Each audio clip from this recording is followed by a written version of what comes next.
Hello and welcome to the weekly show. I'm Waggy. I'm your host for this week. Other boys are poorly sick and not available, so you are stuck with me as always.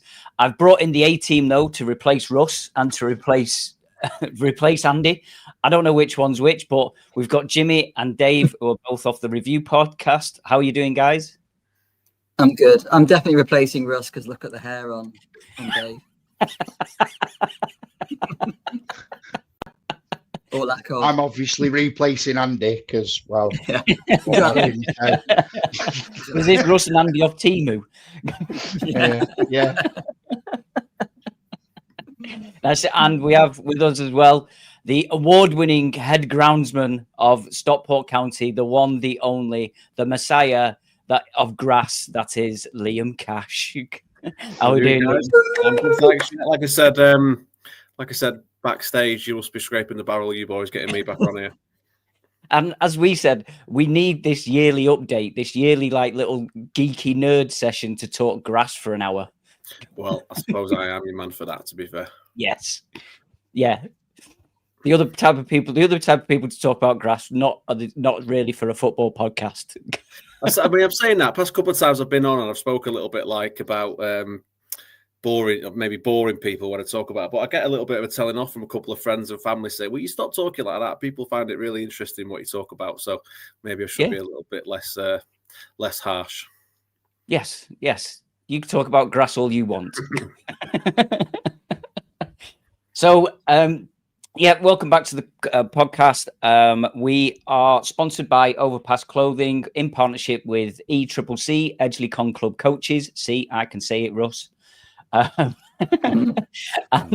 what we're basically going to cover this week, we'll talk a bit about the Rotherham away game. I know Jimmy was on the review show, so we'll keep you to a minimum.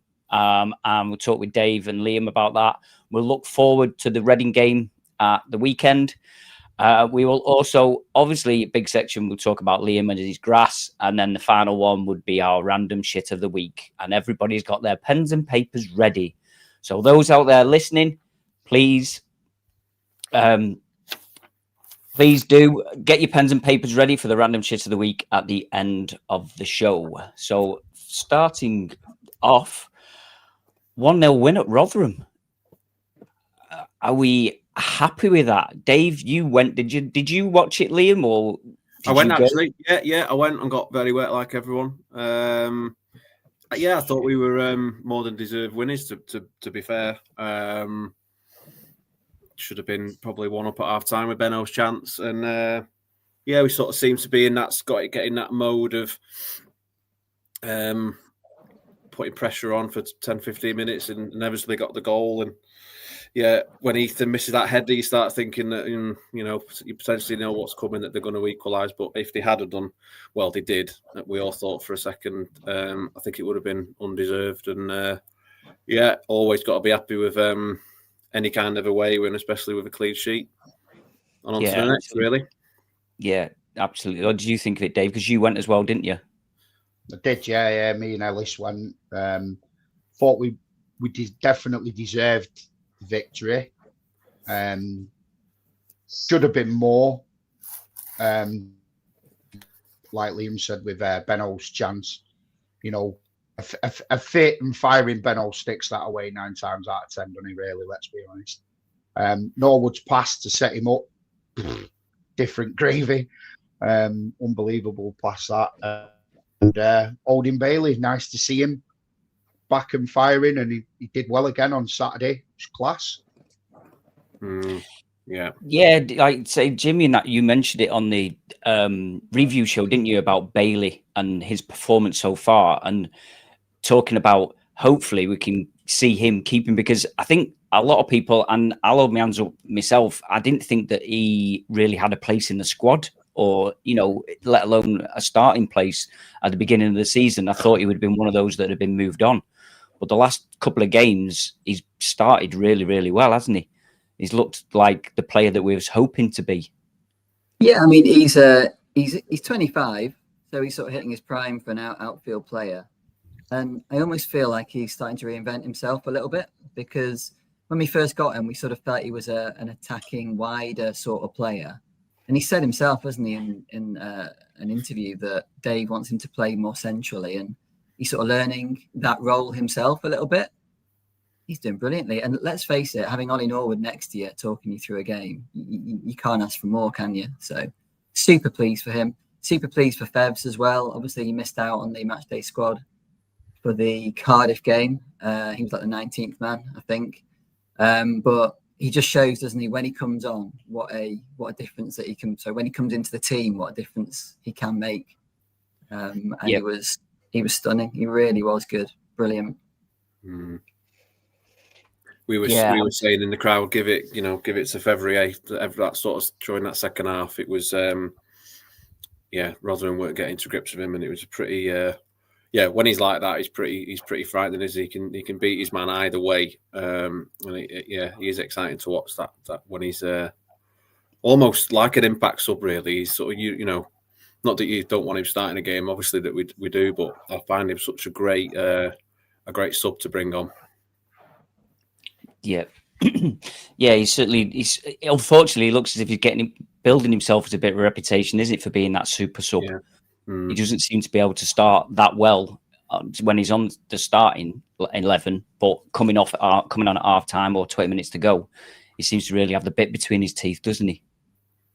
So I wonder whether that is tiring defenders or whether it's a bit of a mentality thing himself. Maybe it's easier for him to get himself going after half time. I don't know. I mean, some players you can't really explain why they are better coming off the bench, but they are, aren't they? And he's definitely one of those.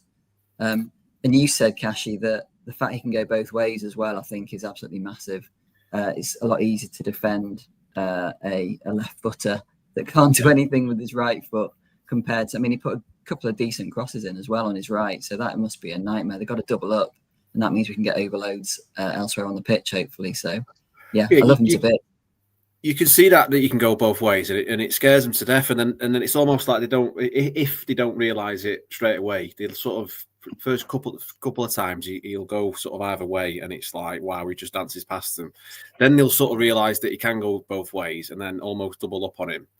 And then the sort of the thing then is that he's done a few times. Then it, like people spoke about in the past, that if you're being doubled up on, is that naturally then a free man, and then I often find he finds the pass into whoever it may be, because he's sort of being doubled up on. Goal that we scored at Barnsley last year when he just passed it into Louis Barry, it's like, look, because he was free and little things like that. So he's it's good to watch. Fevs like him. Yeah, absolutely. What do we think about Mothershill when he came on? Because obviously I know there's been a lot of debate around him and his potential and stuff like that. How did it look for you, Dave, with being there? Did he look? I thought he seems to sort of be one of them players where when he loses the ball, he seems to be very much like he's kind of, for want of a better phrase, he spits his dummy out a bit when he doesn't keep hold of the ball. And then there's no urgency to go and get it back. And I think that urgency will come because he'll keep getting told off Chelly, that when you spit your dummy out like that, one, it doesn't look good. And two, you've got all the support behind you, wanting you and expecting you to go and win that ball back. Yeah. So that was a bit disappointing at the fact that when he did lose it, he just sort of went, oh, shit. But I think that'll come. Going forward, though, he didn't look too bad going forward. But then obviously he went off injured, didn't he? So it's like, well, do we know what's up with him now, or is that the injury that he's been? Sorry, is that the injury that he's been carrying that he gets his injections for? Because I know Charlie's mentioned it a few weeks ago, didn't he? Where he didn't play on the Tuesday night because he has an injection from an ongoing injury, but I don't know what the actual injury is. No, I'm not sure. I wouldn't know myself, to be honest. I don't think he's ever going to come out and tell you, is he? Well, no, I suppose not, because that might, I get opposition player. Yeah, it's his back. Just give him a couple of digs. Yeah. I do think with Mothersill that he is only young. Remember, he's 21 years old. Yeah. He's come up from down south. Obviously, he was at Chelsea, then Peterborough. He's still learning his trade, but you can tell that he's very good at making the right decision on the ball, whether that's to pass, whether it's to try and beat his man, whether it's to go inside, outside. And we all love Jack Diamond for his endeavour, but sometimes he just makes that wrong decision. And I think Mothersill playing in the same position as him, he just looks like he'll maybe make the right decision a bit more than maybe Jack does. And it's good having those two players fighting it out for that position. And both of them can also play slightly centrally behind the two strikers as well. I think both can play as a typical number 10. So I think that's also good. And you need players with pace in your side. And if Jack does get injured or he is out of form, if you've got Mothersill waiting to come on, that can only be good for the team. Yeah, definitely. And good to see Wotton gets another one. I thought that was an absolute belting header. I mean, it was a good cross, wasn't it? But good header, because he looked to me like he was surrounded by three defenders, and he managed to get a good header. So, I mean, are you surprised that he scored so many goals so far this season, Wotton? I wouldn't say so. No, I think he just seems to be involved in everything, doesn't he? And like when the ball comes in the box like that, and there's a split second I didn't know who'd put it in, whether it was an own goal or whatnot. But you see him peeling away, sort of like, no surprise that what's got on the end of it. And that's sort of, I suppose, is it the thing for him? Can he sort of, don't know what his record is past how many goals he's got past few seasons, but can he sort of be the man to step up a little bit and just get 5 or 6 extra goals and get him into that sort of 20, 22, 23 goals a season? Because if he can, then he's was it Lee Bell who said, the crew manager, he's worth he's worth a couple of million quid, and if he can do that, he probably is anyway, but certainly if he can do that. Yeah, absolutely. Do you think that's because we've slightly changed the way that we play? So we're playing more, like, as I say, trying to get the wing backs, trying to get forwards that are going to go to the line and cross the ball, which is where obviously that suits Wotton much more than sort of playing it into feet and stuff like that. So do you think that style has helped Wotton for this season so far? Yeah, I think we've always been a crossing team, though, haven't we? I mean, me and the lads sort of say, like, it's really noticeable that we're sort of almost a bit of a throwback in some ways. Like, we're not afraid to put it in the box, and more often than not, it's it's high quality crosses that come into the box. So yeah, I'm not sure about playing like sort of differently. I mean, I wouldn't know really, but if we can get good balls into the box like we do, then he is.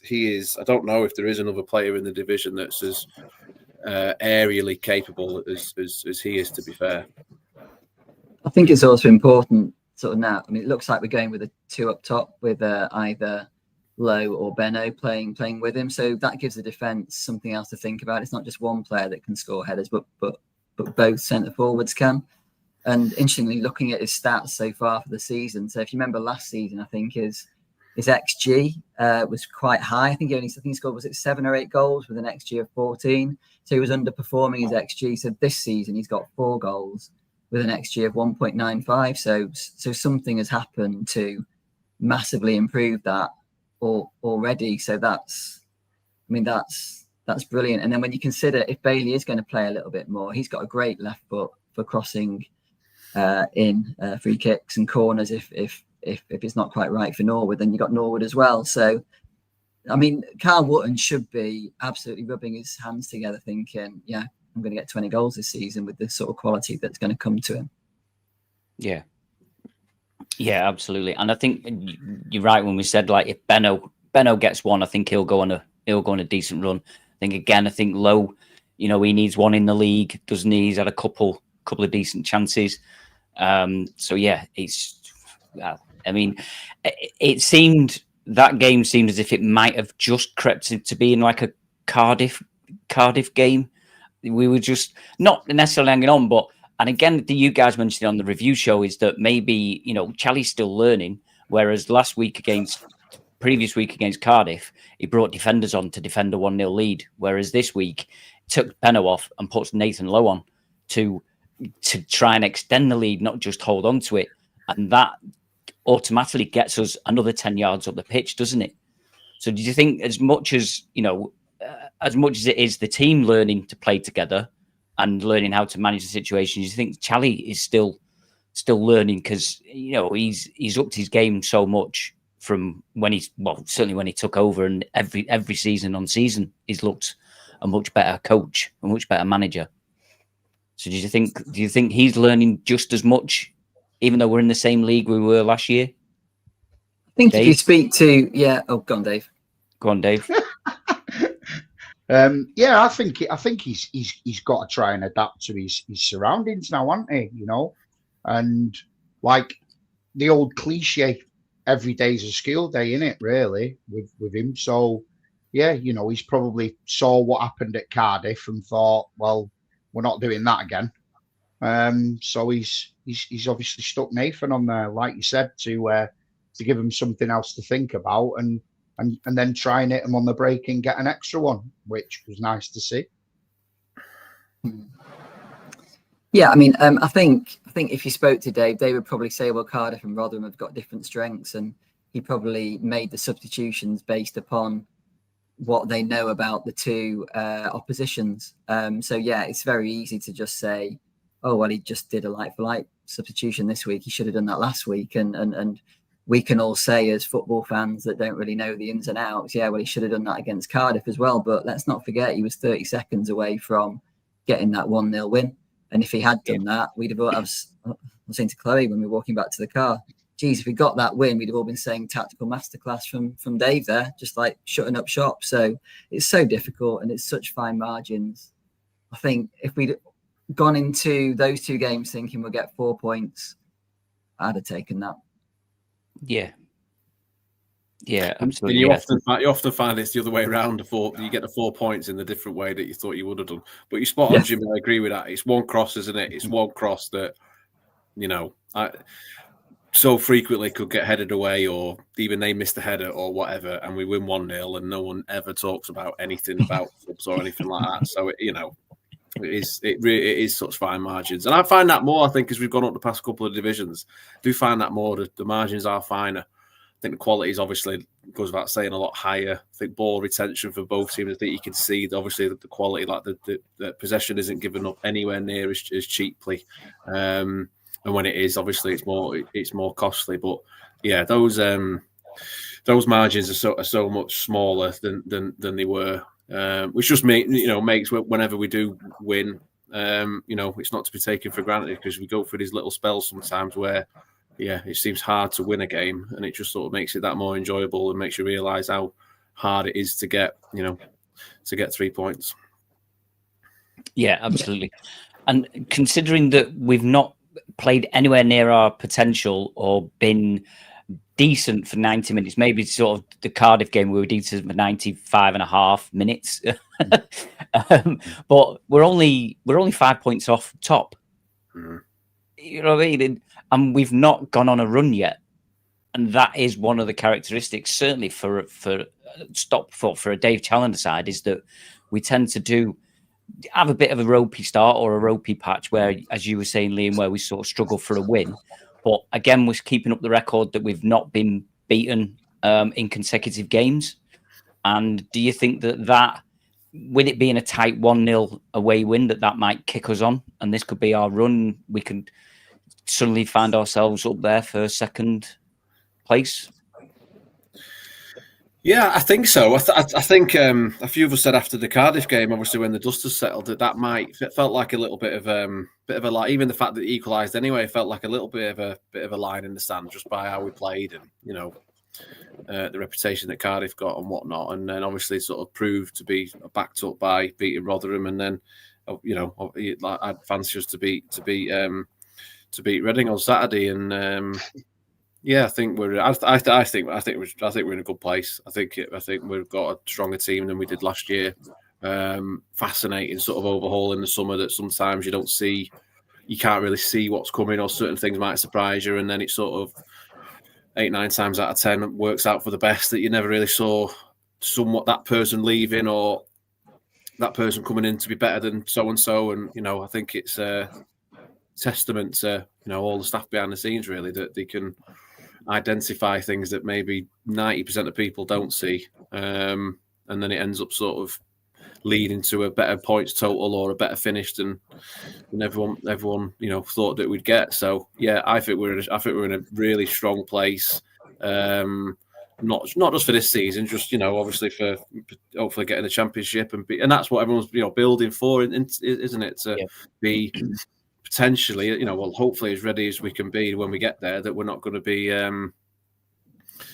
cannon fodder and be sort of right down there, struggling. So loads to look at, loads of things that when you sort of break it down and look at little things behind the scenes that are happening, and just really, really exciting. And if we've had a bad start, and what is it? We're 5 points off the top, and we've won, I don't know what, 3 or 4 games. Like, I think that's again just sort of shows that we're in a really good spot.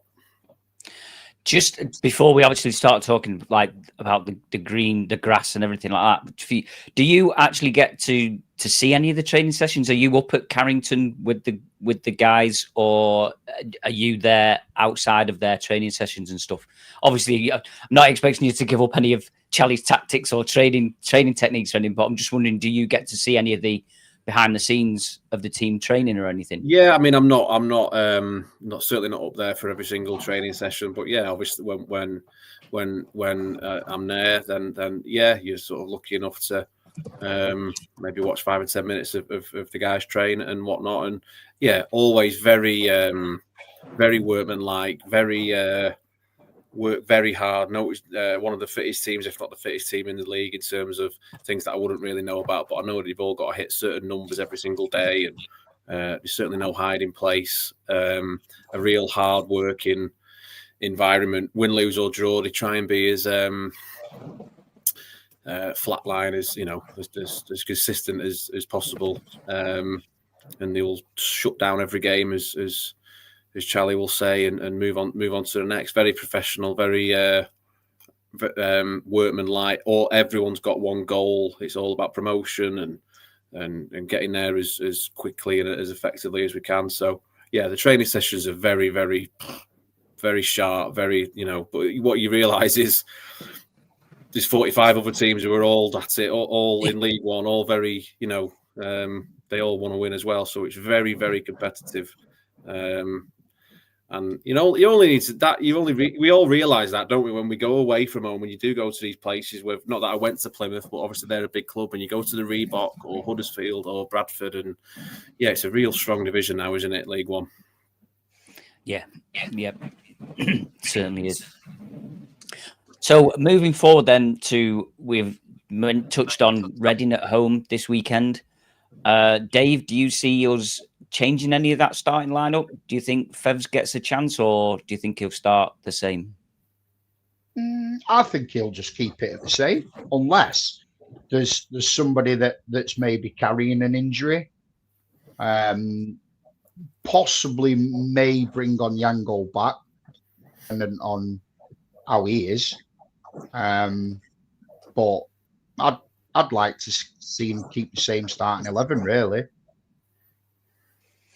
Do you think that's going to be a settled back three, Jimmy, that we've got currently? Obviously we've got Hoskinen to come back. Do you think he goes into the team because he's a Finnish international, or do you think he needs to find his way into the team?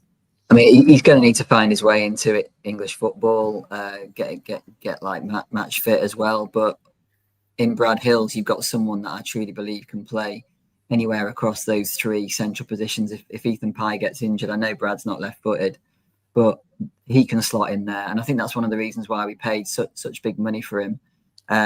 Aloru's done really, really well as that right-sided centre-back, but again, Hills could play there as well. So those 3 at the moment obviously pick themselves. A little bit unfortunate for Connolly, who has done well, but we've also conceded a lot of goals when he's been in the side as well. So even though personally he would probably think he's done well, he's been part of a unit that has shipped quite a few goals, and quite a few more than I think Dave would be used to seeing after 9 games. I think we conceded 12 or 13 goals. that right-sided position, I think, is a big problem for us. And I've got a sneaky suspicion that Roman Dixon has signed, but is waiting to be announced by like when he's sort of fit. Corey O'Keefe just is struggling a little bit for me. So Reading at home, I think we'll go with Fevs, to be fair. I don't think we need that extra defensive-minded player on the pitch, and O'Keefe hardly got past the halfway line in that game against Rotherham. So Fevs just gives them more to think about and pushes their left side back, and that's what we need, I think. And Olowu can certainly handle that right side on his own. So yeah, that's what I would go for from a defensive point of view, and keep Osborne in, obviously. Do you think there'd be any changes, Liam? Or do you think he'll just keep it as a consistent, because we've done well the last couple of games? I mean, he seems to more often than not to keep it the same after a win, doesn't he? But at the same time, he's there's a lot of times you'll look at the lineup and you can be sort of surprised at one or two. Not sure about Onyango. I think I don't know if he's back actually. Not sure. And a lot depends, obviously, on what they think of Reading and what their potential threats are. But I think in the main, I think you look at Owen Bailey's done really well, hasn't he? And I think he deserves to sort of potentially keep his place. Back three's beginning to look a little bit settled.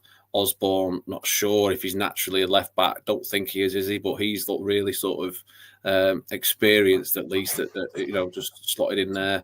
And then we have like what I do like, and I've liked it for a long time, is that we can, for example, you might start, I don't know, Diamond and Mothersill, but you can then change by bringing on Fevrier. I always like to, I always think it's good when we've got different attacking options on the bench. So I think, yeah, if it's not the same team, it'll be very close. But those sort of those options on the bench, I always find. Well, we saw at the back end of last season, didn't we? How many times they would come from behind, and those comebacks that we had. So be nice soon though, maybe to get a home win 2 or 3-0. That would be nice. So go on then. So is that your prediction? 2-0? Yeah, 2-0. Yeah. Yeah, I fancy just 2-0, yeah. Jimmy? Yeah, let's give a plug to the Scarf Bergara Wore website prediction league as well. There's about 75, 80 people on that. And the only reason I'm saying that is because I'm third in the table. So I'm getting more right than wrong. But I'm going to go 3-1. So if anybody wants to copy me and get 5 points in the prediction league, 3-1. Oh, hello. Who's above you? I don't know. Oh, right, okay. I don't know. I just know I'm third and my daughter's 17th or 21st. So that's a source of joy for me. No, absolutely. What's your prediction then, Dave? 2-1. 2-1. Fair enough. I'm going 3-0 then. So we've got all bases covered. The standard 3-0. My standard 3-0 prediction. Would you want?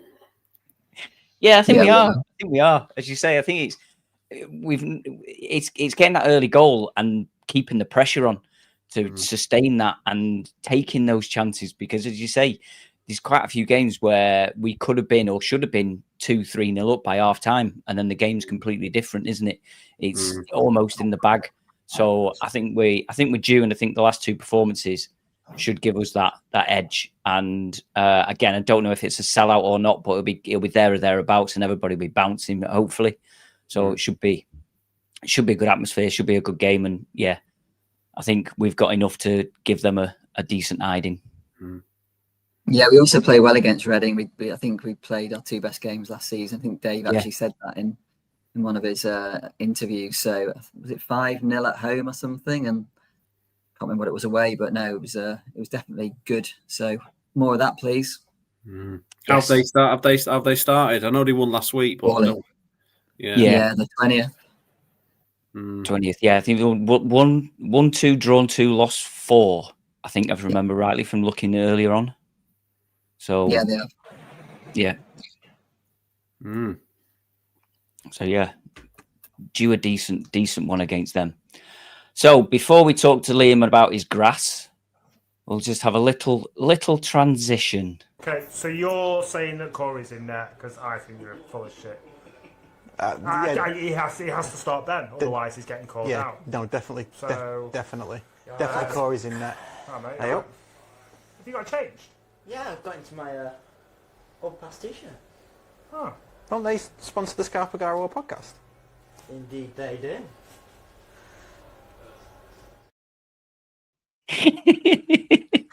It's good. It's good. It's good. It's good. That's good. So yes, just a shout out to our sponsors, Overpass Clothing. A little bit of fun with that. So yeah, so Liam, onto you and your grass. So you won the best pitch award again for last season, I think, didn't you? Was that right?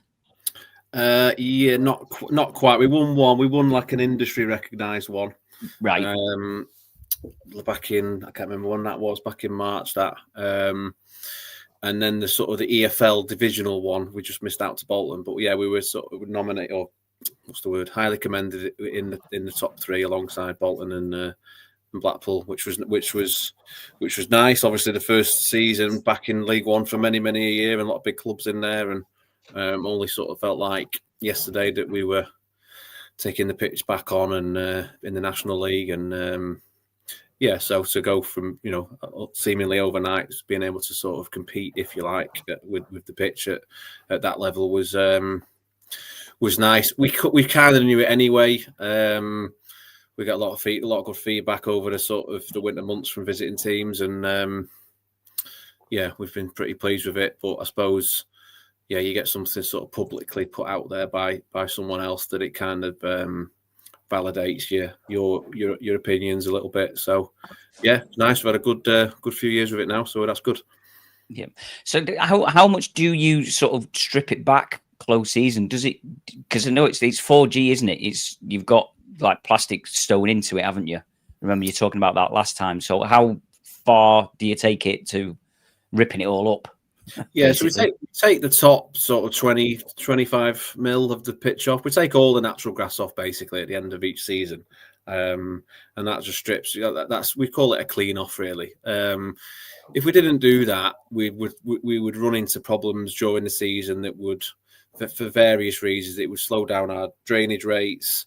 Pitch wouldn't play anywhere near as good as it has been doing, because we get a lot of invasive weed grasses in there over the course of a season, and that sort of grass would start kicking out and sort of look certainly as good and definitely not play as well. So we strip it all back.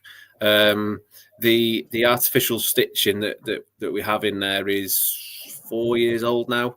And that kind of you only see that when we take the pitch off at the end of every season, which is quite an interesting week or two whilst the grass is going back around it, because it's sort of from a distance it still looks green and still looks like a football pitch, but if you were to go on it, it's sort of very, very sparse, and it kind of makes up 3-4% in the end of what you were to visually look at now. But you would never, like, I could go on it, take you on it now, and you wouldn't be able to even if you got on your hands and knees to see any of that. It's kind of best way to think of it is it's all underneath, and it just sort of gives us a nice strong base for us to do everything else that we need to do on it.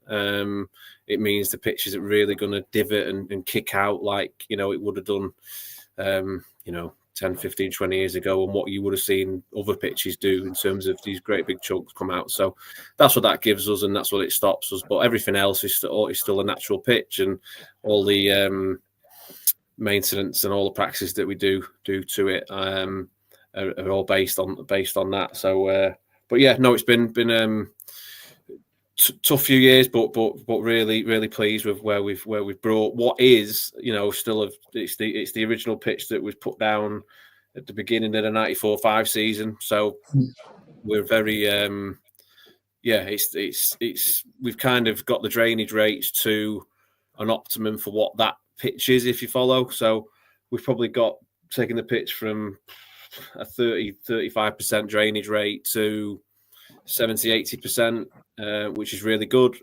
But for us to take that next step and that next leap of being completely completely out of the woods in terms of a game being called off for rain, let's say, that's the biggest financial step, certainly, and the biggest step for the pitch, where we would reconstruct it. Modern pitches now are reconstructed. Well, they're going all over the country all the time, both at training grounds and at stadiums, and they're built to spec, so you can, pretty much take as much rain as you couldn't imagine an Arsenal City game on Sunday being called off Waterloo pitch. That doesn't happen anymore. So that's where we'd like to get to. Obviously, huge investment comes with that. A lot of planning would come. Won't be any room for any sort of off-season concerts or this thing coming up, like a new roof and things going on and new stands going up. So we'd have to time that right. So that's all, a lot of planning in the future and things to look forward to. But the pitch as is, we took it a long way from, like I say, what is the original construction from Scarf Bergara's time, which is quite crazy to think, really. Yeah. And don't get me wrong, we've adapted things and got put things in along the way and modernised the irrigation system and put secondary drainage systems in there and things like that. But it's been a good 5 or 6 years back and under the ownership of Mark. It's been good. So as your staff increased we've gone up the leagues as well, or are you still the same staff you've got as in when we were in League Two? Yeah, just by one. We went from 5 to 6 12 months ago because we took on an extra pitch at Carrington, basically, so we could take on the under 18s and the under 21s as it's developed into the past few months at least. We're a team of 6 now that look after the 3.5 pitches at Carrington and obviously Edgeley. Yeah.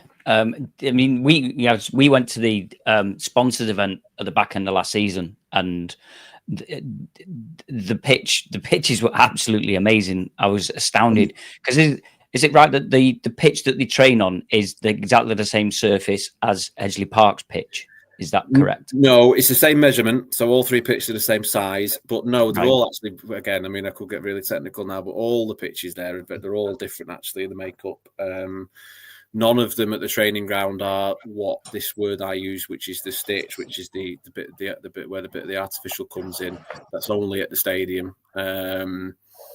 The one of the pitches has got a different sand material in there than the other one. So they're all a little bit different. No one would know really. And certainly, would the players be able to tell? Like, would the ball bounce slightly differently, or no? The ball will bounce. The ball will bounce or move differently. They're just ever so slightly different firmness and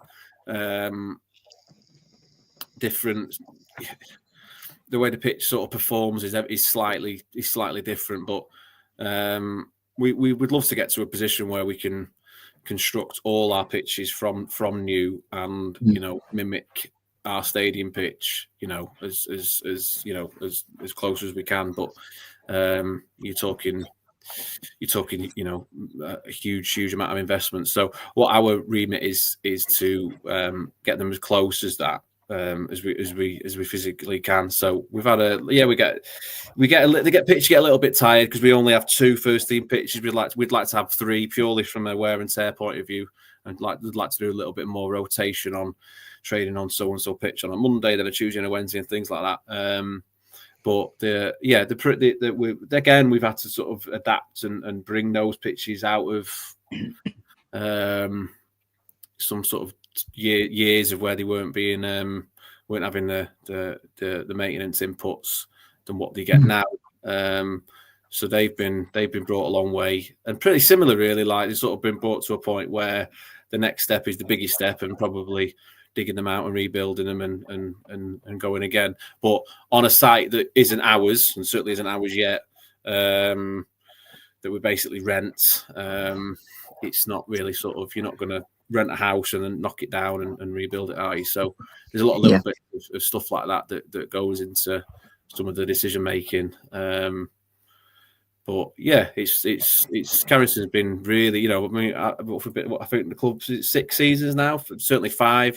Time just flies. Really does. Feels like, you know, last year we got there and everyone was loving it, but it's really become a home for us. And you know, we've welcomed a lot of people there over the years. We had Northern Ireland train there, a couple of international breaks last year. We had the Dutch women's national team for the Women's Euros in 2022, and there'll often be sort of return favours. So like we might trade, well, not me, but the manager might on a long distance away game prefer to train on the way on a Friday at somewhere like a Bristol Rovers or an Oxford, somewhere like that, and we'll often return the favour. And you know, if they come up, and we've had Luton up here and things like that, and they're always you know, very complimentary of the training ground, and it's always nice to sort of compare notes and, you know, where these guys train compared to ours and stuff like that. So it's really become a good home and a good base for everyone. There's a hell of a lot of staff that are based there, and so as is the same with any club. Like the training ground is the heartbeat of, that's where everyone is sort of pretty much reporting to. All the players obviously do the day-to-day work there. All the staff, the academy is now a big thing there, and obviously training side by side to the first team. So it's really it's become a really good place to be and to work. So yes, it's this close season that you've got a new pitch up at the training ground, or is it the half pitch which you've sort of got for this season that you create for this season? No, we just there's how it is. There's just there's pitch 1 and pitch 2, which are the first team pitches, and then we sort of adopted a pitch 3, basically right next to pitch 2, which for the first 4 years of us being there was still a rugby pitch and used by Sale Sharks and Sale Sharks ladies team and academy and things like that. And work that went on, you know, above me in terms of the money people and you know, the chief execs trying to get us an extra pitch, because the idea was to bring our under 18s in house. So yeah, it's just a pitch that's right next to another one of our pitches that we've now took on of the maintenance of, which means that our under 21s it is can train there sort of a little bit with the under 18s, right by the first team. How long does it take it from it being a rugby pitch to being a football pitch? Well, in this instance, we actually did it in a couple of weeks, purely because of the time that we had. What that meant was the quality wasn't what anyone or we wanted it to be, certainly, but what it also did mean that we could get the academy there. So sometimes a little bit of give and take, and a bit of everyone getting on the same page in terms of what can and can't be achieved, what everyone wants. And like I say, in that instance, it was a case of getting them up there at the price of the pitch maybe not being what we all wanted it to be, but it meant that they weren't on a 3G anymore, SSV. They were up at Carrington by the first team. So yeah, there's a lot of plans for that particular pitch in the future. We want to sort of bring it up to standard, up to spec of the first team pitches, but again, comes with some finance implications and thing, and you know, believe it or not, when you get into it, and all my bosses over the years will tell me that you when you really want to start getting to know pitches and run football clubs and understand ins and outs of all the departments, one thing that is more costly than people think are pitches and the materials that you need and the products that you need to use and all the equipment and all the man hours that go into it. So it's always a big learning curve for anyone I ever work with. And then it's as I say, it's always about everyone getting on the same page, what can and can't be achieved. And you have the sort of the high end of the stadium and what we all want that to play like and look like. And sometimes you might have an under 18s pitch that isn't of the same level, but it serves a purpose for everyone training side by side. Just sort of touching on other pitches. So I was listening to an interview with Daniel Levy, obviously the ex-Spurs chairman, and obviously they built this amazing ground with an unbelievable pitch, which can be retracted back, and you can put a NFL pitch on there. And when the grass pitch is retracted back, I think it can last for 2 weeks underneath the stadium with all these sort of special like infrared lights and all this sort of stuff, just keeping it growing, which is unbelievable. Is that something that has sort of been part of the Groundsman Society, if that even exists? Would you ever be able to get a chance to sort of go and see something like that, or not?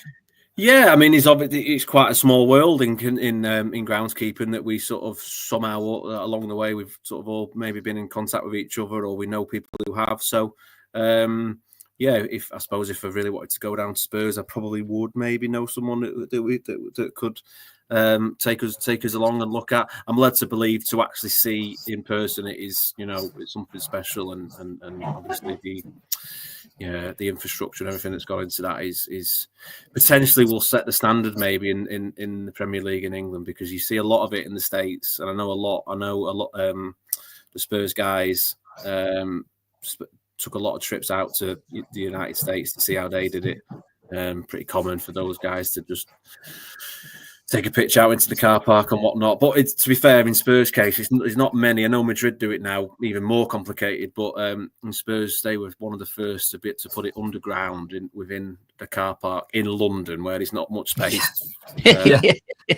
So yeah, it might sort of follow suit. But there's loads of technology has moved on so much. So, I mean, you've got the Madrid instance now where they stack their pitch underneath. So Spurs slide it out in 3 pieces.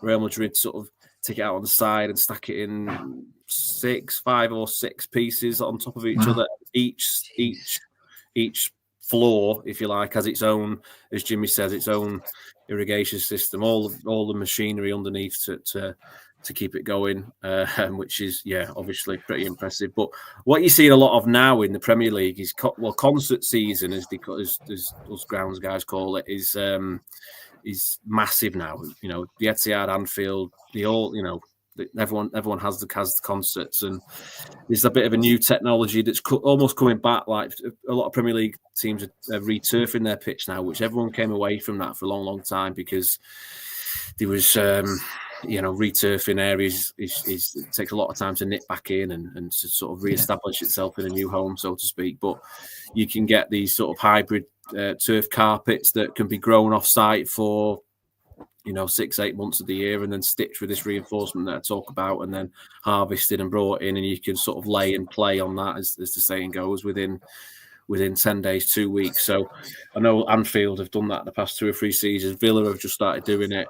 Because what it means is they can have 5, 6, 7 weeks of Elton John and concerts for millions of pounds, rather than just rushing it all together in a couple of weekends like the Etihad have done for a long, long time. In fact, the Etihad, I know they've just returfed their pitch, so to speak. So that's coming in. I think we're a long way from that sort of thing. Because again, I keep going back to that word. To do that is serious money. But when you're getting multi-million pound concert deals over the line, just £500,000 a season for a pitch is at that level is I won't say pocket change, but not far from it. Wow. So speaking along them lines, then does that really hinder your sort of development when we've got the concerts and stuff on at Edgeley Park? No, not really. We've got quite a good over the past few seasons now. We've got quite a good strategy and quite a good diary in place, basically, for want of a better word, of the timings that I need, at least, to be able to get the pitch back for our first friendly, which is, we always kind of agree on it being the last weekend of July. That's if we have one, which we normally do. And basically, where we've got the pitch to now, and how we've adapted it, I need 8 weeks. From so bar driving monster trucks and cranes over it, do what you want to do, and I'll from the last weekend in May, 1st of June, something like that. As long as I get my 8 weeks between then and the first game, 99 times out of 100 in the pitch's current state, that'll be enough. And we've done that the past 3 years. So, it's been nice to be able to do that. Obviously, it's like we what is really nice is we, and this is even me talking as the groundsman, that we pretty much, what feels like, get the town on the pitch to play, or certainly all the children, and loads of different activities that the community trust put on, from walking football to you name it, cup finals. And that's a really nice thing to witness, and to be able to get people on the pitch. And it means I can relax a little bit. The 1 month of the year where I sort of switch off a little bit and concentrate on growing the training pitches back in at Carrington, and then it's all sort of busy again at the stadium to make sure that we're not rested on our laurels, and that's what pitches. That's the big thing about pitches. You can go from having a lot of pats on the back and the pitch being great, and everyone think it's always fantastic and whatnot. But you've really, really got to be on the ball with, and this might sound a little bit dramatic for a pitch, but you've got to be switched on with the decisions that you make and not resting on your laurels because it's been so good that it will now always be so good. That's really the key. A lot of people call me, so you're a bit of a perfectionist, aren't you? So it might, well, whether it comes across like that or not, I'm not sure. It isn't that. It's because we've got to make the right decisions all the time, from all the small little things that we do, little bits of fertilizer applications, to getting timings right on when that concert is and when I can get the pitch back and whatnot. So always a balance in that. You're never more than a season away from a bad one. That's always my approach. Each new season has its fresh set of challenges, as this one now will. We started it quite well, quite happy with the pitch, although not 100%. Only little bits that I see, and we're in good shape going into the winter. Have you ever been 100% happy with the pitch?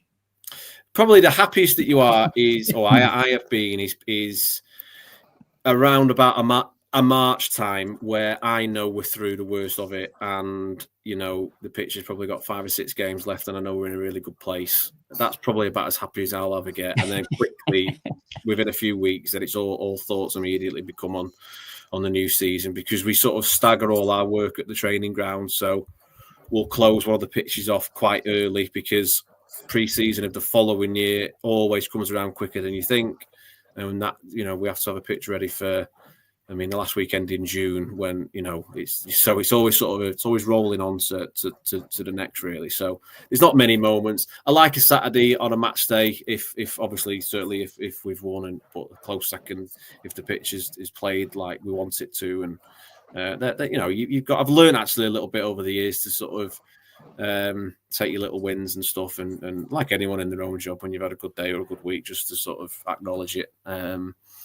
So a good match day after a win, and the pitch, I'm happy with the pitch, and is when you might see me smiling and having a beer. And the springtime, when I think we've come out of it and the pitch is in a good place, and we can switch off maybe a little bit. Brilliant. Nice. Brilliant. It's from the stands, it always looks like a carpet. So say absolute hats off to you and the ground staff. It's always brilliant. And you're saying it's boring and stuff like that, but I absolutely love having this conversation each season that we've had you on so far. It's good to get that little insight, and to make sure the passion that you bring shows that you care about the club, you care about the ground, you care about the grass, and it allows the players to be able to play the football that they can play. Yeah, all those things that you just said is exactly what we all as a team, carry with us in the preparation for every game. Basically, you want it to be. There's not a particular order to this, but I'm been accounting for all my life. Certainly was as a kid. Couldn't get enough for going to county with mum and dad as a kid, and going to Edgeley Park, and just being that football fan that we all, a lot of people are, where just the excitement of seeing the floodlights and the green and the white of the nets and all that sort of thing. That there wasn't a lot of green then. Well, the buzz of going into a stadium, that's sort of me, really. That's never really left me. That sort of being within a stadium. I love it. I always have. So that's sort of with me. And then you feel, or I feel, that responsibility of what Edgeley Park is and what it means to, not just to me, but obviously everyone who comes. You then want to make the best impression you can, because it's our home, and I've learned over the years that things, as we all are in our own jobs, what you can, learn in every season, and you use that to make it look as best as it can for everyone who comes in. It could be someone's first game, or it could be someone bringing a friend, and they want to show off our little stadium, our home, and the pitch is a huge part of that. Certainly the first impressions of walking into a stadium. You then obviously want the players now, who we've got players like Ollie Norwood and whoever else who have played at a high level. You want it to be right for all them.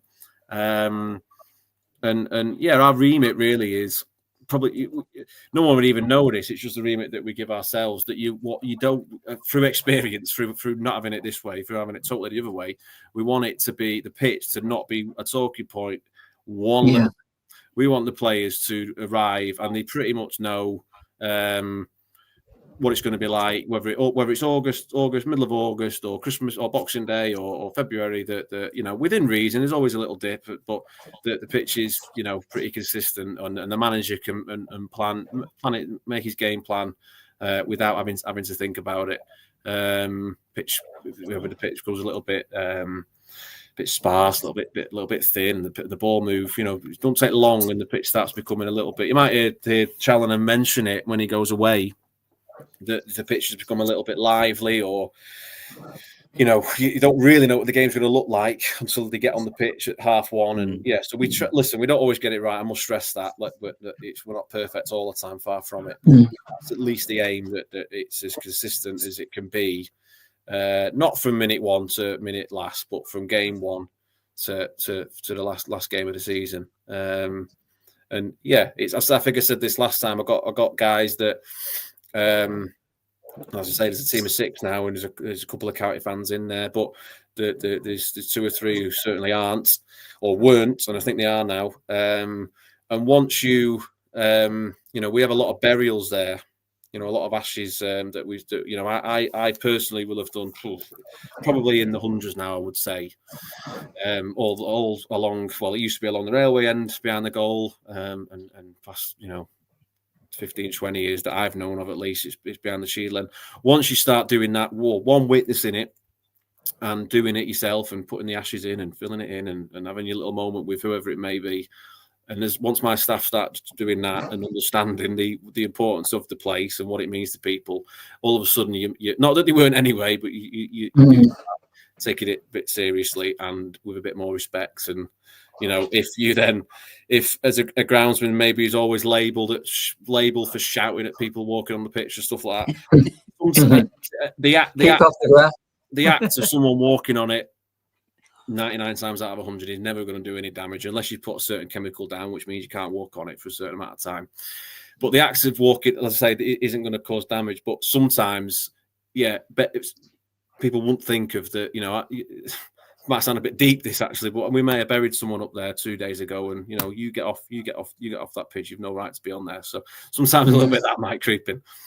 Yeah, we had Dave Marchbank on from the Co-op, and he said it was last year or the year before. He put his father's ashes behind the goal, and you was there. And I think what did he say? Just as you was walking off and said you can have your moment and stuff like that, and then you just turned around to him and just nodded him and said, "Dave, don't worry, we'll look after him."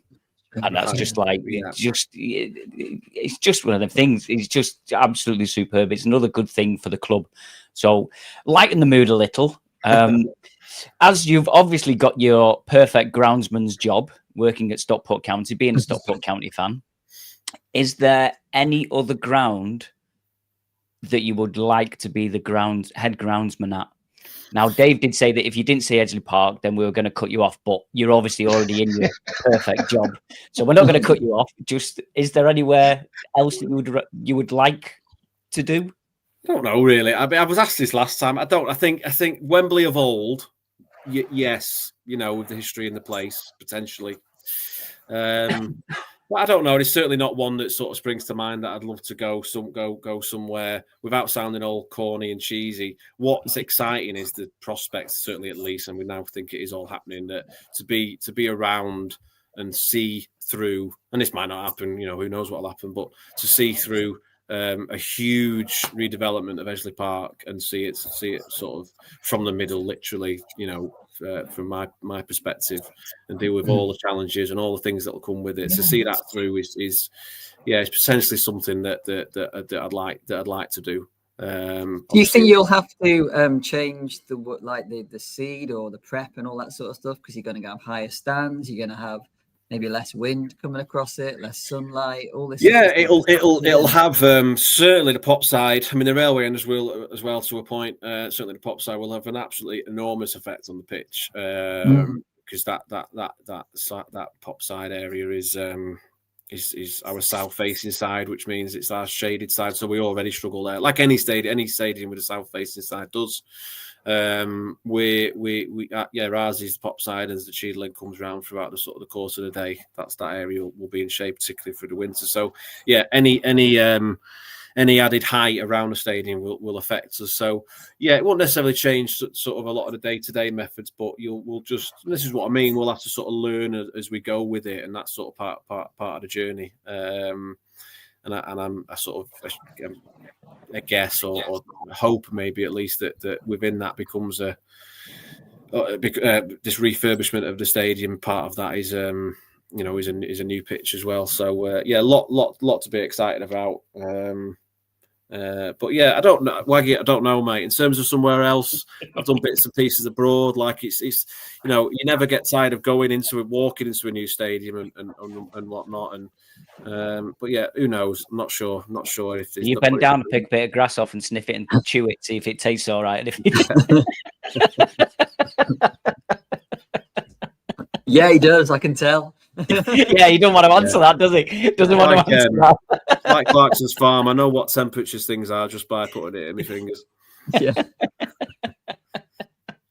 Brilliant. Right. Shall we move on to random shit of the week? Random shit of the week. It's the random shit of the week. It's random shit of the week. It's the random shit of the week. Random shit of the week. Joking. Not another one? Oh, for God's sake. Oh, don't you love AI? That was sent. Well, I think the tune was sent in to us. So yeah. So this week, what we're going to do, this is another one that we've not tried before. So this is why you all need your pens and papers. So what it's going to be is we are going to do player anagrams. So I'm going to give you an anagram of a player's name, and you need to guess who that player is. So there is a mixture of current players and old players. Now, I'm not going to do like we did last week with Todd Kane. I'm not going to do anybody like completely random. It's all bona fide, pretty much heroes and legends of Stockport County, but they're all anagrams. So I will tell you the anagram. If you wish me to spell it, I will spell it for you.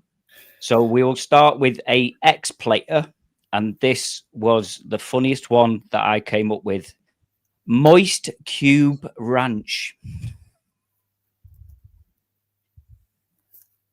So anybody in the watching along, listening along, you can play along as well. So Moist Cube Ranch. It's an ex-player and he's from the 90s. I'll give you that.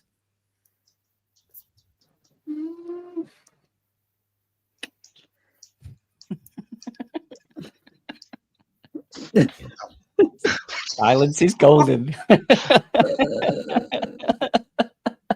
Andy said he was pretty good at these. Yeah, Andy said he was pretty good at these. I give him one earlier on, and he got it in 9 minutes. But his excuse was it took him so long because he was up a ladder, and he was cutting hedges. So, should I give you the initial of his first name? Yeah, go on then. His initial of his first name is C. Right. Chris? Yes. I'm helping everyone here. Chris, somebody? Aye.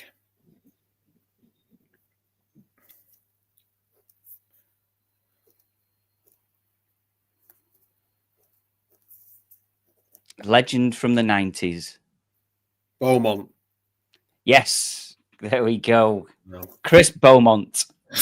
Go for that. Yeah. Well done. Right. Let's do a current player. DJ Mac Onion. MAC or MACK?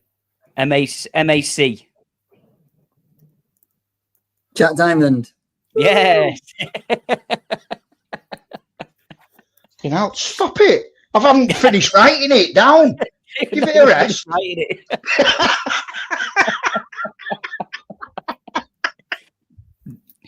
Who else do we have? Oh, here we go. A rhino called V. Jesus Christ. With the A, yeah? Yes. A rhino called A V. rhino called V. X or 90s? X90s, but he's still around the club. Oh no, more 2000s actually.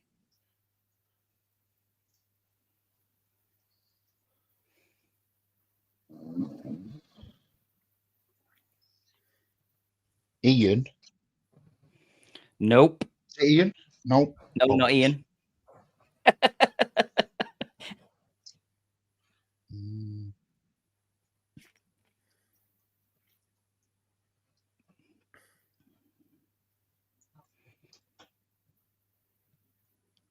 His first name begins with D. Dave. Carry on. What? Yeah, got Dave.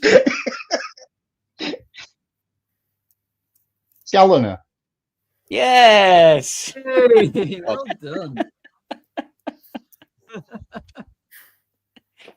I've just wrote here on my pad. Bloody good guess.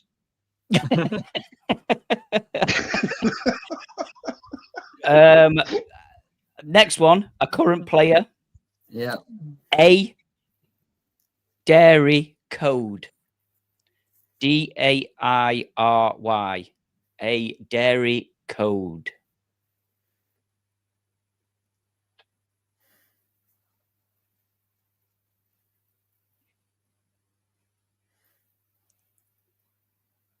Odin Bailey. Nope. Close. Corey Adai. Well done. Yes. Yeah. Well done, Corey Adai. Right. We will finish with another current player. Don So Dong.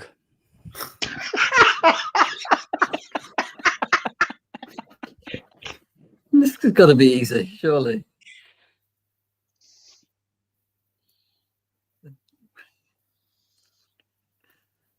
Lee Rowley is doing very good with his guesses. I'm not sure if they're coming in after you lot have guessed them or if he's guessing them before you lot. What was it, Waggy? DON SEWDONG. Oh, right. I put S. O. Say that again, Waggy. Sorry. Oh.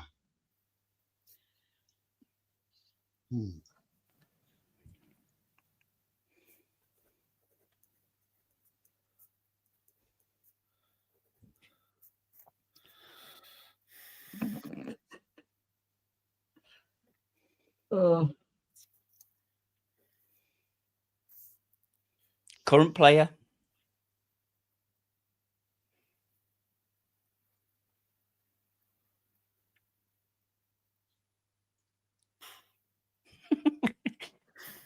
I'm sorry for all the audio listeners. You cannot see the steam coming out of these guys' ears. The cogs are turning.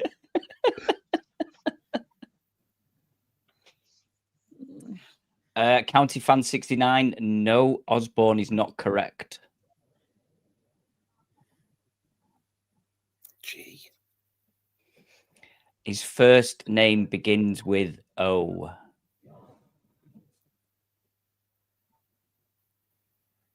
Oh. With a G on the end. As in not the end, but the end of the anagram. Yes. DONG. Who begins with O?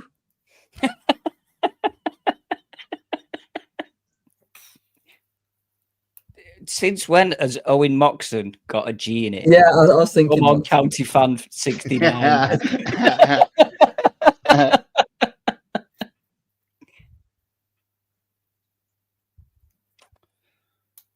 Is he a first team squad player? Is what? Is this person a first team squad player? Yes. Oh, who is this? Lee's got him. Look, cheating now. I can't see. I can't. I still not got it.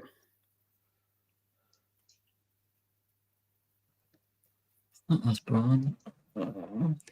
His second name begins with D. Are we Stockport County fans here? Or like, are we no, this is terrible. Flipping heck. Come on, I can't give you any more clues than that. OD. He's not played the last few games. Yeah, I get that. Dodgson. Yes, there we go. Owen Dodgson. Now, wow. Flipping heck. Hang on, you only got one It's not E. there, I'm going. Owen Dodgson's got 2 E's in his name. I'm not having that. No, he's not. Well, Where's the 2 not E's? Not the way I spell it. Dodgson. Is he not got an E after the G? The O-D-G? No, it's not Dodgson. It's Dodgson. Well, he should have one, shouldn't he? His name's spelled wrong. You'll have to take that with his parents. Yeah. I'm like Dave. I hate losing at games. You can see. I'm just like, well done, Dave. You won that. Did that? Yeah, Dave, yeah. Jesus Christ! Right, fair enough. There we go. That was random shit of the week. As we say, this is just random stuff that we just come up with. I came up with that. I think I did Chris Beaumont, and I just did I went into Chat GPT and asked them to do an anagram, and they came up with Moist Cube Ranch, and I was in stitches for about 5 minutes. Yeah. So anyway, I could carry on all night. I've got like 22 of those, but we're obviously we'll stick with 5. Yeah. So that pretty much wraps things up. The only thing that we've not mentioned so far is that we are finalists for the Best League Podcast in the Football Content Awards. We made it. There was over 29,000 nominations, 2,000 categories, I think it was. Oh, no, there's not that, but some along them lines. But we've been whittled down. We're in the final 15 for the Best League Podcast, up against some big hitters for the lower league podcasts and stuff like that. We've posted it all on socials. It's all over our socials. Please go vote for us. See if we can get up there. You don't need to register. It takes literally 10 seconds. You just need to find the right category, select the Scarf Bergara Wore, hit vote now, and you're done and dusted. Get all your workmates, get all your friends, get all your family, get everybody you know, random people you walk in the street. Just say, go on this and just vote for Scarf Bergara Wore. Do whatever needs to be done. See what we can do. We're also up for the Northwest Football Awards, but none of that has been announced yet. But yeah, so we are finalists in that, which I'm really, really proud of. I'd like to thank all the patron members. It's your support which allows us to do this, allows us to do all our live events, whether there's in person, whether the pre-records. We have got the Tony Dinning one, which is still just getting finished off, and hopefully that will be released to all our patron members. You get all this crap ad-free, uninterrupted. You get everything. You get Jimmy's review show on a Monday morning, ready for your commute. We've got preview show. We've got a preview show coming up with Lauren this week with the Reading. I can't remember the name of the podcast, but she's doing that, recording that tomorrow. So we'll get that out as quickly as possible. Yes. Also, patron member, we have our monthly giveaways. We posted out a picture of the guy who'd won the Overpass t-shirt. He was seen at the ground in it. So we got pictures of him. And I think that is everything from that side. You're rehearsed at this, Jimmy. Have I missed anything? Sounds good to me, mate.